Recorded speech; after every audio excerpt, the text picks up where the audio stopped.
का कारवा आ पहुंचा है हैदराबाद। सबसे हॉट सीट है। हॉट सीट क्यों है? क्योंकि वहां असद ओवैसी के सामने खड़ी है माधवी लता, और माधवी लता इस वक्त न्यूज 18 इंडिया पर आपके सामने, और किनके साथ सामने है वो जरा एक बार आपको दिखा देना चाहती हूँ। अस्सलाम वालेकुम। वाह माधवी जी, आप कह रही हैं वालेकुम अस्सलाम। क्यों? आपके प्रतिद्वंदी तो कह रहे हैं कि आप कट्टर हिंदू हैं, कट्टर हिंदू। इसीलिए तो हम वालेकुम अस्सलाम कहते हैं, क्योंकि एक कट्टर हिंदू हर मजहब का मर्यादा करता है। एक कट्टर हिंदू हर भगवान को मानता है। भला हमारा भगवान राम है, क्योंकि ये हमारा सदियों से आते हुए एक संस्कृति है। लेकिन कभी हिंदुइज्म या कट्टर हिंदुत्व किसी को नफरत करना तो नहीं सिखाया। अगर वो सिखाता है, अगर वो सिखाया जाता तो मोदी भाई बताइए अल्लाह ताला के 99 नाम के बारे में क्यों बात करते, उनके बड़प्पन के बारे में क्यों बात करते? बताइए तो सही, उन मस्जिद क्यों जाते और दरगाह क्यों जाते? हम भी तो जाते हैं दरगाह। और यहाँ पे बहुत सारी बुर्का नशी, इनफैक्ट सारी की सारी बुर्का नशी औरतें मौजूद हैं। आप माधवी लता को जानती हैं? जी हाँ, जानते हैं। इस बार असद ओवैसी के सामने खड़ी है? जी हाँ, जी हाँ, हाँ जी हाँ। तो फिर अब क्या सोचा है? साथ देना सोचा है। साथ देना है। आप में से कितने लोग हैं जो साथ देने की सोच चुके हैं? सब जने तैयार है। सब जने तैयार है। वजह क्या है? क्या वजह है? लेडीज है ना। हाँ लेडीज है बोल के। अच्छा, क्यों तैयार है आप? तैयार है, लेडीज है। लेडीज लेडीज है, प्लीज मेरे को नको। हाँ मेरे को नको। आपने क्या सोचा है? लेडीज है। लेडीज है, इसीलिए ये जो तुरुप का इक्का, ये तो आपके महिला होने का सबसे बड़ा कारण है कि मुस्लिम महिला आपके साथ है। क्योंकि एक महिला ही समझ सकती है दूसरी महिला की क्या दर्द है। जिस प्रकार से हम जन्म देते उसी प्रकार से यहाँ पे हर स्त्री जन्म देती है। हम जब खाना नहीं खाते हैं तो पहले हम अपने बारे में थोड़ी सोचते। अगर हम किसी भी औरत घर में खाना नहीं खाई, इसका मतलब है घर का बच्चा किसी को न कोई तो भूखा है। जब तक घर में हर बच्चा खाना नहीं खाता, कोई अम्मी कोई वालिदा खाना नहीं खाती है। ये इस देश का, इस धरती का उसूल है। लेकिन सच्ची बात ये है, देखिए यहाँ तालियां भी बज रही हैं जोरदार। वो आपसे बहुत सारे ये महिलाएं जो हैं सवाल भी पूछना चाह रही होंगी। मैं दर्शकों को बता देना चाहती हूँ कि माधवी लता का जब मैं इंटरव्यू लेने के लिए आ रही थी तो मैंने उनसे कहा कि आपकी छवि कट्टर हिंदुओं की छवि है, आप रुद्राक्ष की माला धारण करती है। तो इन्होंने कहा आइए ना रूबिका जी हैदराबाद, मैं आपको कहीं किसी मंदिर नहीं, मैं उन महिलाओं के बीच में आपको लेकर चलूंगी जिनके लिए बकायदा मैंने काम किया है, बुर्का नशी महिलाएं। और देखिए आज हम ये विरंची कॉर्पोरेट दफ्तर के छत पर हैं और तादाद में यहाँ मुस्लिम महिलाएं मौजूद हैं। तो फिर ये हिंदू मुस्लिम पे कैसे आ गया मामला? मैं एक ही बात बताती हूँ आपको। ये हिंदू मुस्लिम के मामले बात करने से पहले कल परसों हमने एक मक्का मस्जिद पर हमारा ही एक अरब भाई मोदी भाई के लिए अल्लाह ताला से दुआ मांगते हुए एक वीडियो बाहर निकला। अब आप बताइए मजहब कहाँ है? मजहब कहीं नहीं है। मजहब का दरार लेके आने वाले खुदगर्ज लोग हैं। मैं आपसे एक ही बात पूछती हूँ, गरीबी कौन सी मजहब से बनी है? मैं एक ही बात पूछती हूँ, भूख कौन सी मजहब से बनी है? मैं एक ही बात पूछती हूँ, बच्चों को पैदा करना कौन सा मजहब में अलग है?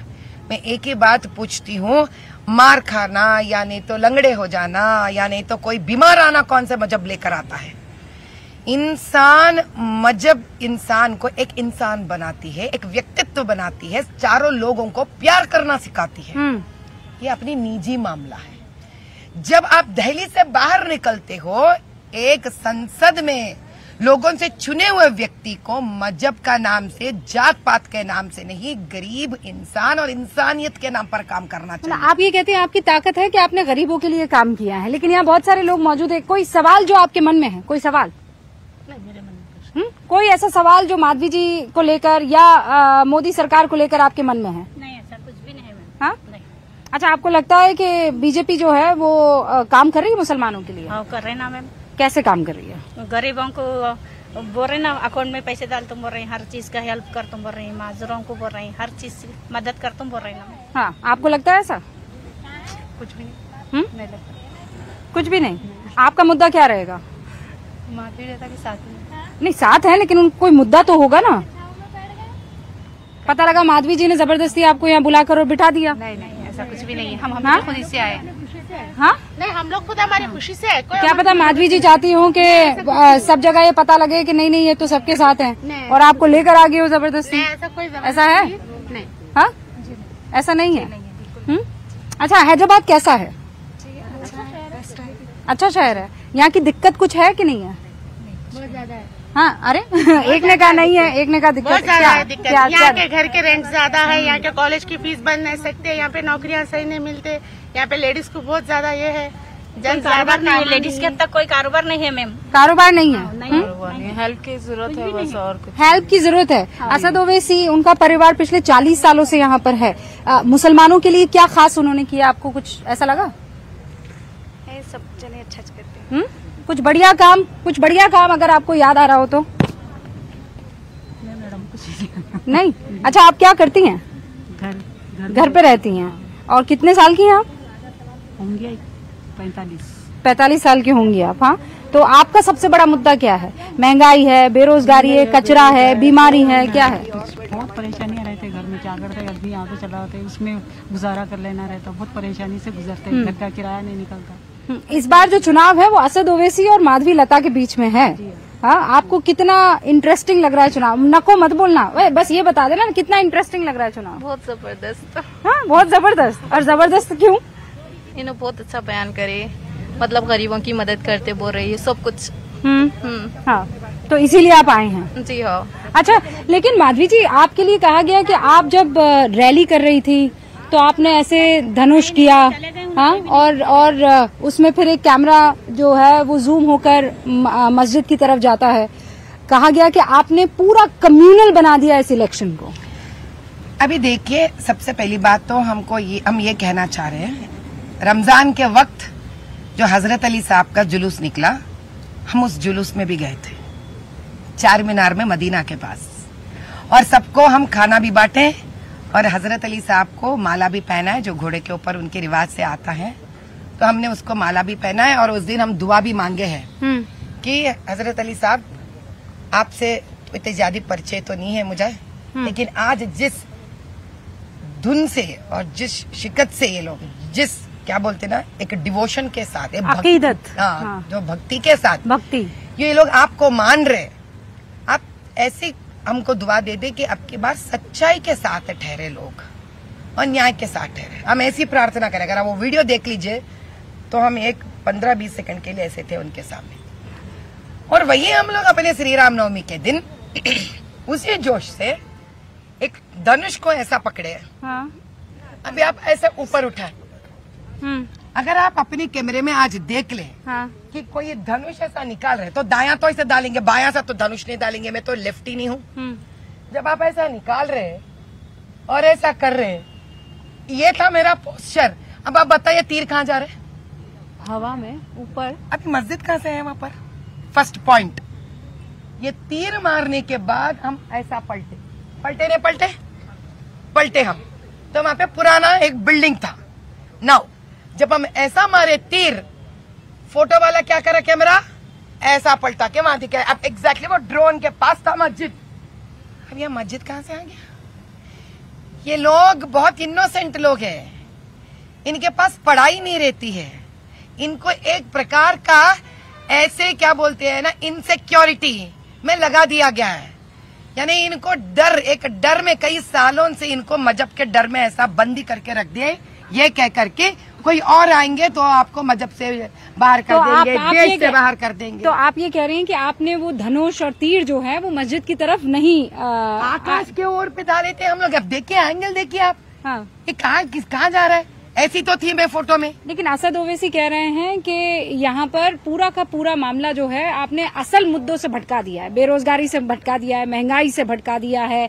हाँ, और तो उन्होंने कभी भी महंगा के बारे में असदुद्दीन बात करते हुए आपने सुना है? अच्छा, जो तीर हम हवा में चलाए थे, जो श्री राम नवमी हमारे त्योहार के दिन चलाए थे, अमन का तीर चलाए थे, शांति का तीर चलाए थे, मस्जिद नहीं था वहाँ पर। उसके पहले रमजान में हम इफ्तार पार्टियों में खुद के पैसों के जाके गरीबों को खिलाए। हजरत अली साहब का हम जुलूस में थे वहाँ पे भी हम नमन करें। तो वो कह रहे हैं सिर्फ धर्म की तो बात हो रही है, आप मुद्दा क्या है? हाँ, तो फिर उन्हों क्यों राम लल्ला के माता के बारे में बोले कि कहाँ जाके कहाँ राम को जन्म दी? ये कौन सा सही बात हुआ? हमने तो जबान नहीं खोले, हम आकाश में डाले। और उन्होंने बतकम्मा के दिन रजाकारों के टाइम में 1000 औरतों को नग्न कर कर उनके ऊपर अत्याचार हुआ, तो उसका मजाक उन्हें क्यों बनाए? जो हम जबान भी नहीं खोले, हम जबान भी नहीं खोले ना, तो ये बात मजहब का नहीं है। कई लोगों को घर नहीं है, कई लोगों को घर नहीं है, तो घर नहीं है मुद्दा बाहर निकाले क्या? कई लोगों को नौकरियां नहीं है, नौकरियां नहीं है के बारे में मुद्दा निकाले क्या? तो कई लोगों के बच्चे अभी पंचर शॉपों में काम करते, टायर पंचर का काम करते, छोटे नन्हे मुन्ने बच्चे, क्या इसका मुद्दा उठाए क्या? नहीं उठाए ना। जिस जबान से हम दरगाह जाग गए, जिस जबान से हम अल्लाह ताला का नाम लिए, हम एक ही बताए कि हमारे सर के ऊपर राम का भी हाथ है, रहीम का भी ना हाथ है। भैया इस देश मजहब से नहीं चलता, इस देश एकता भावना से चलता है, सबका साथ सबका। ओके, अब यहाँ पर जो महिलाएं मौजूद हैं, तालियां भी बजा रही हैं, आपका सबसे बड़ा मुद्दा क्या रहने वाला? आपका नाम क्या है? मेरा नाम हाजिरा बी जी। आपका मुद्दा क्या रहेगा? क्या आपके दिमाग में है? Lata ji first time. क्यों? क्यों? क्योंकि वो सबके लिए ठहरे हुए हैं, उन्होंने इंसाफ के लिए ठहरे, जैसे कि हर किसी की तकलीफ दूर करेंगे, बल्कि बोल रहे हैं वादे करे बहुत। इंशाल्लाह मेरे को कॉन्फिडेंस है उनके ऊपर। माधवी जी, 19,50,000 वोटर, उसमें से लगभग 11-11.5 लाख जो हैं वो मुस्लिम वोटर हैं, और इसीलिए ओवैसी पूरी तरीके से कॉन्फिडेंट है। माधवी जी, मैं वही फिर से शुरू करती हूँ, ये मुसलमान हिंदू का नाम क्यों लिया जा रहा है पहली बार? अरे मेरे समझ में नहीं आता, देश मजहब के नाम से आगे नहीं बढ़ता जी, देश एकता के नाम से आगे बढ़ता है। भाई क्यों बोलते हैं हम लोग ये मुसलमान वोट से, ये हिंदू वोट से, ये वोट से बस, इसका मजहब नहीं है, इसका रंग नहीं है, इसका रूप नहीं है, इसको कुछ भी नहीं है, इसको एक ही है, तकलीफ है, दर्द है, गरीबी है। पर हैदराबाद में एक तरफ कट्टर मुसलमान, दूसरी तरफ कट्टर हिंदू। एक कट्टर मुसलमान भी हिंदू को प्यार करता है, एक कट्टर हिंदू भी मुसलमान को प्यार करता है। जो कट्टर नहीं है वो किसी को प्यार नहीं करता। जो कट्टर आप कहते हैं ना, वो किसी का आंसू नहीं देख सकता। अच्छा मैं एक बात बताती, 1857 एक ही बात बताती आपको, मसला हिंदू मुसलमान कितने जुड़कर काम करे। उस टाइम पे ब्रिटिश वाले थे, उनको तोपों में बुलेट्स लगाना था, बुलेट सुअर का और गाय का दोनों चर्बी से बना था, और हिंदू को बुरा लगा कि सुअर का चर्बी था, क्योंकि मुसलमान नहीं काट सकता उसको, क्योंकि ऐसा मुंह से काट कर अंदर डालना था, और मुसलमान भाई को अच्छा नहीं लगा क्योंकि ये गाय का चर्बी था और हिंदू को तकलीफ होता है। ये दो मिलकर जो लड़ाई करे, उस लड़ाई की वजह से पहली बार स्वतंत्रता का, इस देश को स्वतंत्र बनाने के लिए पहला लड़ाई हिंदू मुस्लिमों का प्यार से शुरू हुआ। ये है ये देश।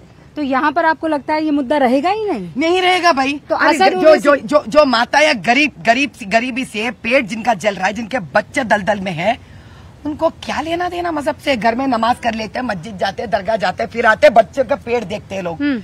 हम जैसे लोग जो गरीब हिंदू लोग रहते हैं, मंदिर जाते, प्रार्थना करते, फिर घर आते, बच्चों का गरीबी देखते हैं। ये क्या? अच्छा क्या बड़ा मुद्दा क्या है? आप सबसे एक राय जाना, सबसे बड़ा मुद्दा क्या है? गरीबी, मजहब के विकास, क्या है बड़ा मुद्दा? विकास। हाँ, विकास। हैदराबाद ओल्ड सिटी का विकास सबसे बड़ा मुद्दा क्या है? विकास है।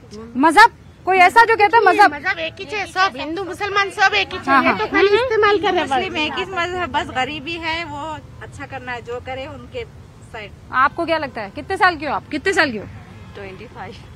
की हो? तो इस बार आपका क्या रहेगा मसला? मेरा बस सबके साथ मैं भी हूँ। हाँ, तो मतलब आप जहाँ सब भीड़ जा रही है वहाँ चली जाओगी? है ऐसा होगा क्या? हाँ अम्मा, जहाँ भीड़ जा रही है वहाँ चल जाएंगे आप? कैसा जाते हैं? उन्होंने जो बोले वो बात सही है उनकी।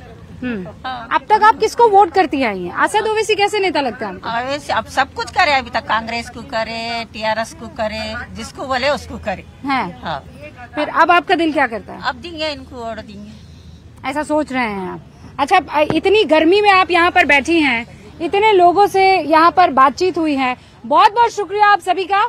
अब जरा माधवी लता को हम लेकर जाएंगे कार में, सरकार एपिसोड में गाड़ी में बैठेंगे आप और मुझे हैदराबाद घुमाएंगे। है तैयार आप? हाँ जी बिल्कुल तैयार। हाँ घुमाएंगे आपको, पहले घुमाएंगे, तैयार। तो चलिए दिलवाले हैदराबादी अब हमको लेकर जा रहे हैं चार मीनार की तरफ। चलिए निकलते हैं, आइए माधवी जी। तो जैसा माधवी जी ने वादा किया है, वो मुझे हैदराबाद के चार मीनार तक ले जाने वाली है, लेकिन उसके लिए इन्हें बैठना होगा हमारी गाड़ी में। यानी कार में होंगे सरकार। तो आप तैयार हैं? हाँ बस तैयार है। हैदराबाद से कितना लगाव है आपको? इतना लगाव कि घर भी नहीं जा रहे हम। घर कहाँ है आपका? घर हमारा जुबली में है। हाँ। अगर सुबह निकल जाते हैं तो देर रात हो जाती है, 1-2 बज जाती है। हाँ। मतलब आप पैदाइश आपकी पुराने हैदराबाद में? हाँ जी, 25 साल तक वहीं थी। शादी हो गई, ब्याह हो गए तो ससुराल चले गए। घर जवाई नहीं मिला ना। आइए चलिए विराजिए और शुरू करते हैं सवाल जवाब का सिलसिला। तो चलिए भाई, शुरुआत हो चुकी है। अब एक सबसे बड़ा सवाल आपको लेकर ये है कि जिस सीट को वेंकैया नायडू नहीं जीत पाए, माधवी लता उस सीट को कैसे जीतेगी? जब वेंकैया नायडू जी थे, सबसे बड़ा मुद्दा और मसला ये था कि वो लोगों को हिंदू और मुसलमान के झगड़ों में उलझा दिया गया था। मैं उलझाने का मतलब ये कह रही हूँ कि इतने सारे कम्युनल राइट्स होते थे तब, तो उनको वहाँ के लोकल हिंदुओं को, हिंदू बेल्ट को बचाते बचाते कि उनको सारा सेवा में लग गए थे उनके जीवन। First point. सेकंड पॉइंट ये था, तब सेंट्रल में भी कांग्रेस ही था और स्टेट में भी कांग्रेस ही था, और ये दो हर वक्त AMIM से मिले हुए थे। तो न्याय देने वाले, उनको सपोर्ट देने वाले एक भी ऐसा गवर्नमेंट, दोनों में डबल इंजन चल रहा था कांग्रेस का और AMIM से जब मिल जाते हैं, आप बताइए लोग जाए तो जाए, कहाँ जाएंगे लोग? नहीं तो ये आपको जो चुना गया है उसके पीछे वजह क्या? आप मोदी से मिली थी पहले? जी नहीं, मैं कभी नहीं मिली थी मोदी जी से। अच्छा मुझे बताइए, टिकट कैसे फाइनल हुआ, कैसे पता चला? जैसे आम जनता सभी टीवी के सामने बैठ के देखते रहते हैं, मैं भी टीवी के सामने बैठ के देख रही थी। क्या बात कर रही हैं? ट्रू। हाँ सच्चाई है ये। क्या कर रही थी आप? कैसे? क्या मैं, मेरे पति, मेरे बच्चे, हाँ। मेरे सारे सास ससुर सभी बैठे हुए थे। हाँ। तो हम लोग सभी बैठ के वहाँ पे सुन रहे थे। हाँ। तो हमारा नाम ऐलान हो रहा था। क्या बात कर रहे हैं? It's true, I am telling you, it's solid true. अच्छा एक बात बताइए, असद ओवैसी को कैसा नेता मानती हैं आप? मैं? वो मेरे हिसाब से कभी नेता थे नहीं, ना नेता रहेंगे, क्योंकि एक नेता लोगों को साथ मिलकर लेके जाना चाहिए। एक नेता को अगर लोगों में भड़काऊ सोच विचार भी है, उसको शांत करना चाहिए। एक नेता वो होना चाहिए जो औरत की इज्जत करे। एक नेता वो होना चाहिए जो अपने बच्चों के बराबरी में सामने वाले गरीब बच्चों को भी उसी प्रकार का देख रेख करने का एक कोशिश करना चाहिए। एक नेता वो होना चाहिए जो प्रजा का धन उनको मिलता है, उसका सही मायने में उन्हीं के लिए इस्तेमाल करे। तो वो तो एक बहुत बड़ा कॉलेज चला रहे हैं, बहुत सारी सोशल सर्विस वो भी करते हैं। तो सोशल सर्विस रह जाओ ना आप, तो सोशल वर्कर रह जाओ आप इलेक्टेड रिप्रेजेंटेटिव क्यों बन रहे? एक इलेक्टेड रिप्रेजेंटेटिव सोशल सर्विस का नाम लेकर कैसा लोगों के बीच में कह सकता है? एक इलेक्टेड रिप्रेजेंटेटिव खुद का एक कॉलेज दिखा करके 7 असेंबली कॉन्स्टिट्यूएंट्स का उद्धार करेगा। एक सोशल वर्कर का नाम लेकर एक हॉस्पिटल है मेरे पास बोलकर सारे 7 कॉन्स्टिट्यूएंसी का उद्धार करेगा। एक इलेक्टेड रिप्रेजेंटेटिव होता है गवर्नमेंट के साथ काम कर गवर्नमेंट एस्टैब्लिशमेंट दिखाने के लिए। एक इलेक्टेड रिप्रेजेंटेटिव का काम होता है वहाँ पे लोगों के लिए मैन्युफैक्चरिंग यूनिट्स करवाए, फ्लाईओवर्स करवाए, रोड साफ करवाए, ड्रेनेज लाइन ठीक करवाए।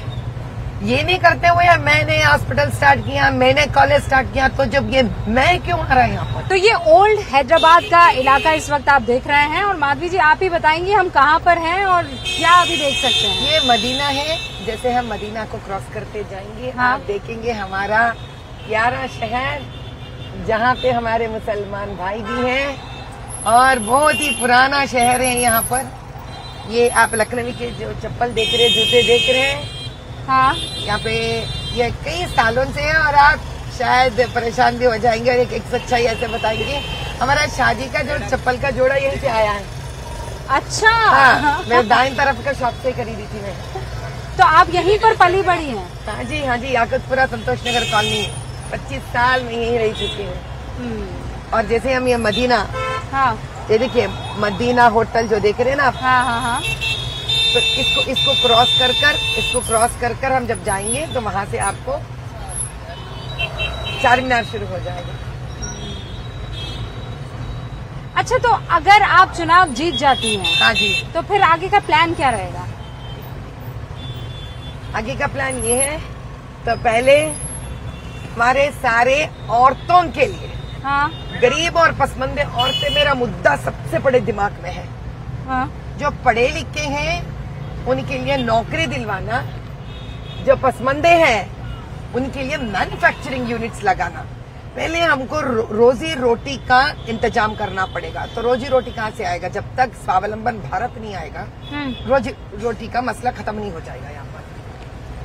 तो अनपढ़, गरीब और पसमंदे औरतों के लिए मैन्युफैक्चरिंग यूनिट्स लगाकर तकरीबन 30,000 से 50,000 का नौकरियों का व्यवस्था करना मेरा सबसे बड़ा मुद्दा है यहाँ पर। लेकिन आप कह रही हैं सबसे बड़ा मुद्दा है, लेकिन मुद्दा यहाँ पर रुद्राक्ष और जालीदार टोपी ज्यादा नजर आ रहा है। भैया मैं एक ही बात बताती हूँ, वो रुद्राक्ष एक मेरा अंदर का एक हिंदू है, एक सनातनी है जो सबको प्यार करना चाहती है, जो सबका साथ रहना चाहती है, जो सबका विकास देखना चाहती है। ये हूँ मैं। अभी जाली टोपी वाले कौन है? वो जाली टोपी का एक बंदा जाने वो कौन है। लेकिन वो एक जाली टोपी के वजह से कई सारे जाली टोपी पहनने वाले एक अच्छे मुसलमानों के ऊपर जो दाग वो लेके आ रहे हैं वो सच नहीं है।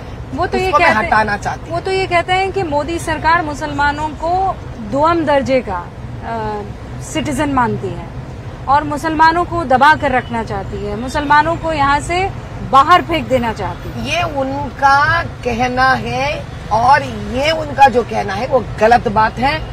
वो एक दरार पैदा करना चाहते हैं। जब जब कोई मुसलमान अपने आप को भारतीय समझकर, इस देश का वासी समझकर जुड़ जाना चाहते हैं तो तब तैयार हो जाता है असदुद्दीन कोई ना कोई एक गलत मुद्दा लेकर। वो इस जन्म में नहीं चाहते कि हिंदू मुसलमान मिल जाए। असद ओवैसी ये कहते हैं कि कोई भी आ जाए मैदान में, जीतेगा मुद्दा बेरोजगारी का, विकास का, और वो कितना भी कम्युनल बनाने की कोशिश करे जनता सब जानती है, बेवकूफ नहीं है। तो ये जो तीर का मुद्दा निकालकर, बतकम्मा का मुद्दा निकालकर, दिसंबर 6 का मुद्दा निकालकर, इसको कम्युनल कौन बना रहे हैं? हम थोड़ी बोल रहे हैं अरे देखो भाई असदुद्दीन मंदिर जा रहा, मस्जिद जा रहा। हम थोड़ी बात कर रहे, हम तो गंदी नालियों के बारे में बात कर रहे हैं। हम लोग बेरोजगारी तो हम बात कर रहे हैं। हम बात कर रहे हैं रोड ठीक नहीं है बोलकर, हम बात कर रहे हैं। पसमंदा औरतें और दलदल में है, हम बात कर रहे हैं। यहाँ पे नौकरियां नहीं है अनपढ़ बच्चों के लिए, हम बात कर रहे हैं। यहाँ पे चाइल्ड लेबर है, हम बात कर रहे हैं। अच्छा ये बताइए, 400 पार मोदी नारा लगा रहे हैं, हाँ, उस 400 पार में हैदराबाद की सीट होगी? पहली सीट होगी, जो हम पहली सीट से हमारा खाता खोलेंगे जीतकर, हैदराबाद होगी वो। यस। और 400 पार आप लोग जाएंगे? बिल्कुल जाएंगे। जहाँ लोगों का उन्नति के बारे में सोचा जाता है, जहाँ लोगों को आगे बढ़ने के बारे में सोचा जाता है, जहाँ लोगों का अधिकार बिना मजहब जात पात का दिया जाता है, हाँ। तो वहाँ 400 पार होकर ही रहेगा। गेलुस्ताम पक्का गेलुस्तामाना। कैसा लगता है अचानक ये जो लोग आपको पहचानने लगे हैं? पता है वो भैया क्या कह रहे थे? क्या कह रहे थे? वो कह रहे थे दीदी आपको जीतना है दीदी, यहाँ पे अमन लेके आना है दीदी। वो कह रहे उन्होंने तेलुगु भाषा। अच्छा, नाकु तेलुगु रादू। बहुत तेलुगु सीख लिया आप। आपको लोग जब मिल रहे हैं तो मैं देख रही हूँ जय श्री राम कह रहे हैं, राम राम कह रहे हैं। ये हैदराबाद में जय श्री राम की भी एक लहर है। हाँ, जैसे अभी मुसलमान भाई बहन जब मुझसे मिलते हैं तो जैसे आदाब करते हैं, हाँ, तो ऐसा जब करते हैं, तो जब हिंदू भाई मिलते हैं तो दोनों हाथ से ऐसा नमस्कार करना पड़ता है ना। तो स्टीयरिंग वीरिंग जो पकड़े रहते हैं तो जबान से बोलते हैं जय श्री राम। मेरे तक पहुंचने के लिए हाँ। तो ये कहना है, जब वो लोग कहते हैं जय श्री राम कि अम्मा हम आपके साथ हैं। अम्मा 49 साल की उम्र में ये अम्मा, ये क्यों कहते हैं आपको लोग अम्मा? क्योंकि मेरा सोच विचार इस प्रकार के है, जब किसी को उम्मीदवार बनाते हैं किसी भी पार्टी वाले, तो उनका देख रेख करने में, हाँ, उनका आगे लेके जाने के लिए, उनकी सुरक्षा, उनकी भलाई, उनकी अभिवृद्धि, उनकी तरक्की, उनकी खुशी, उनकी हर दुख, उनके हर मसला को हल लेके आने में एक बड़ी दीदी बनकर, एक माँ बनकर सोचना पड़ेगा। अच्छा, जब हम इस प्रकार से काम करते, क्योंकि हम सोशल वर्कर होते हुए यहाँ तक आए, हाँ, हमारे प्रति एक ऐसा भावना है, जब भी हमको देखते कोई ऐसा देखते हमको माँ दिखती है। इंडिया वर्सेस एनडीए, आप यहाँ ओवैसी वर्सेस माधवी लता, ये दोनों एक हैं कि अलग अलग? ये एक ही है। और मैं Bharat versus INDIA, Asaduddin versus Madhavi Lata, दोनों एक ही है। एक ही है? हाँ, एक ही। क्योंकि असदुद्दीन और INDA एक दूसरे के, अभी असदुद्दीन तो उसका बी टीम है, वो कहते हैं बीजेपी का है। वही तो कह रही हूँ ना, जो असदुद्दीन 16 सीटों में 13 सीटों में अपने लोगों को ही नहीं रखा है, सिर्फ 3 सीटों में अपने लोगों को रखा है। क्यों? क्योंकि वो चाहता नहीं कि उसके जो वोट्स है वो बटे। आप उन पर एक बहुत बड़ा आरोप लगाती है संपत्ति का। 10 साल से तो बीजेपी सरकार में है, तो ईडी का, CBI का जो रेड पड़ती है वो उन पे क्यों नहीं अब तक पड़ी है? अच्छा, आपको ये जानना पड़ेगा कि इनके बहुत जिगरी दोस्त हैं जो किंग्स ग्रुप के हैं, हाँ? उनके पे भी ईडी राइड हुआ है। बस मसला इतना है कि असदुद्दीन का जो कंट्रोल यहाँ पे जर्नलिस्ट दुनिया पे है, वो इसको बाहर लेके नहीं आने दिए। बहुत चंद नेशनल न्यूज वाले इसको बाहर लेके आए। तो आपके पास प्रूफ है? तो हाँ जी, अभी आप जब हम जाएंगे आपको सारा पेपर दिखा देंगे। किंग्स ग्रुप के इनका ताल्लुकात, किंग्स ग्रुप से इनका मॉनिटरी फंडिंग, किंग्स ग्रुप के ऊपर IT राइड, ED राइड, सब दिखा देंगे हम आपको। ये बात नेशनल न्यूज या यहाँ के लोकल इतना न्यूज क्यों नहीं बना, ये तो मुझे उल्टा न्यूज वालों से पूछना चाहिए। क्यों नहीं बना ये लोग ये मुद्दा? ईडी तो अपना काम करते ही है। अच्छा, तो वो आप ये तो कह और एक सकते बात, हैं नहीं और एक बात कि बिजनेसमैन से ताल्लुकात तो आपकी पार्टी के भी बहुत सारे हैं। नहीं, किसी से नहीं है मेरा आप ऐसा ईडी राइड होकर जो इसके पहले ऑटो चलाने वालों, आज इनका किंग्स ग्रुप बन गया है। जहां भी जाइए आप किंग्स ग्रुप का आपको फंक्शन हॉल से सब मिलते हैं, जो पहले इसके वक्फ बोर्ड के प्रॉपर्टीज रह चुके हैं। तो ये मसला कुछ गड़बड़ नहीं दिख रही है? आप इलेक्शन कमीशन के पेपर में खुद के गाड़ियों का नाम बोल के लिखाते हो, RTA का निकाले तो वो किंग्स ग्रुप का गाड़ी निकलता है। आपको प्रूफ दे दूंगी भाई। वक्फ बोर्ड का आपने जिक्र किया, वक्फ संपत्ति को लेकर भी आपको आपत्ति है यहाँ की? हाँ, तो इतने सारा संपत्ति कहाँ चले गया? लुटेरे आके खा रहे, तो ये बैठ कर क्या कर रहे हैं? वक्फ बोर्ड के मेंबर्स यही तो है ना, ये लोग चुप क्यों बैठे हैं? अमित शाह आए थे, उन्होंने रजाकारों का जिक्र किया। हाँ जी, रजाकारों की बात क्यों करनी पड़ गई? ये कहते हैं रजाकार जिनको छोड़कर जाना था चले गए, हम तो वफादार हैं। हाँ, कासिम रजवी के, ये तो कासिम रजवी के वफादार रह गए यहाँ पर। ये जो कह रहे हैं सही कर रहे हैं, बस इतना ही कि इनकी याददाश्त जरा कम हो गई, इसलिए कासिम रजवी जी का नाम भूल गए शायद ये लोग। MIM पार्टी किसकी है? किसकी है MIM पार्टी? दारुसलाम किसका ऑफिस था? हाँ। ये तो जाति से ले लिए उस ऑफिस को। MIM का था वो, पार्टी ऑफिस था वो अशोकाना था वहाँ पर, सब कब्जा कर लिए लोग। MIM रजाकारों का था, MIM लोग ले लिए। और इनका अकबरुद्दीन ओवैसी कहता है, क्या कहते हैं अकबरुद्दीन ओवैसी? हाँ। कि हम रजाकारों के लोग हैं, ये करे वो करे तोप गिरे। तो ये हम थोड़ी बता रहे भाई, ये तो खुद के लोग ही बोलते रहते ना, हम कहीं से कुछ भी उठा के लेके नहीं आते। ये देखिए,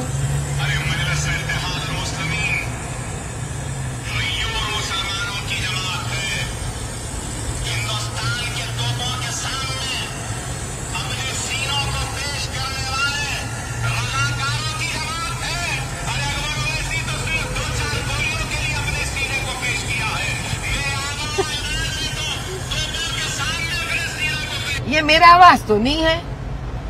अब आप बोलिए कौन है ये लोग? अरे भाई, हम इनके जैसे हाँ। बेकार के मॉर्फिंग करके, वीडियो एडिटिंग करके लोगों को बेवकूफ नहीं बनाते। हम सच्चाई को पेश करते हैं, सच्चाई को पेश करने का हिम्मत रखते हैं। तो जो वीडियो एडिटिंग हुई है, तो आपने उस पर केस क्यों नहीं दर्ज करवाया? दर्ज करवाया है, वो पुलिस के ऊपर इंक्वायरी भी डाले हैं वो लोग। तो अब आप पूरी तरह से तैयार हैं? हाँ, एकदम बढ़िया तैयार है। और इस जंग में हम सारे मुसलमान और हिंदू भाई बहनों का सुरक्षा करना चाहते हैं, उनका हिम्मत बनना चाहते हैं, उनका प्रगति बनना चाहते हैं, उनका तरक्की बनना चाहते हैं। अच्छा, अब मैं शो खत्म करूं उससे पहले एक रैपिड फायर आपके साथ करने वाली हूं। जो मन में आपका पहले विचार आएगा आपको एक शब्द में उसे बोलना होगा, ठीक है? शुरुआत कर रही हूँ। हाँ जी। हैदराबाद मेरा इलाका। असद ओवैसी चले जाना चाहिए। नरेंद्र मोदी मेरे पिताजी है। मुसलमान मेरा भाई है। हिंदू सनातन वो भी मेरे भाई है। मुस्लिम औरतें मेरे कौम के हैं। आपके कौम के हैं? स्त्री बोले ना आप। हाँ, मैं महिला हूँ ना, हम सब महिला एक ही कौम के हैं ना। यही जो आपकी पिच है वो आपको बाकी नेताओं से अलग करती है। माधवी जी, हम दोनों जो आजू बाजू बैठे के हम दोनों एक कौम के नहीं है। बिल्कुल एक कौम के बस। हैं। और वो जो आप कहती है ना कि कट्टर मुसलमान और कट्टर हिंदू ही इस देश को कट्टरता से आगे ले जा सकता है, मोहब्बत से आगे ले जा सकता है। तो आपको खूब सारी शुभकामनाएं। बहुत बहुत बहुत बहुत धन्यवाद, बहुत अच्छा लगा। 4 जून को आपसे फिर मुलाकात होगी। जी बिल्कुल, जी बिल्कुल। और वो भी नतीजों के साथ। Correct. Thank you so much. तो ये थी माधवी लता, तैयार है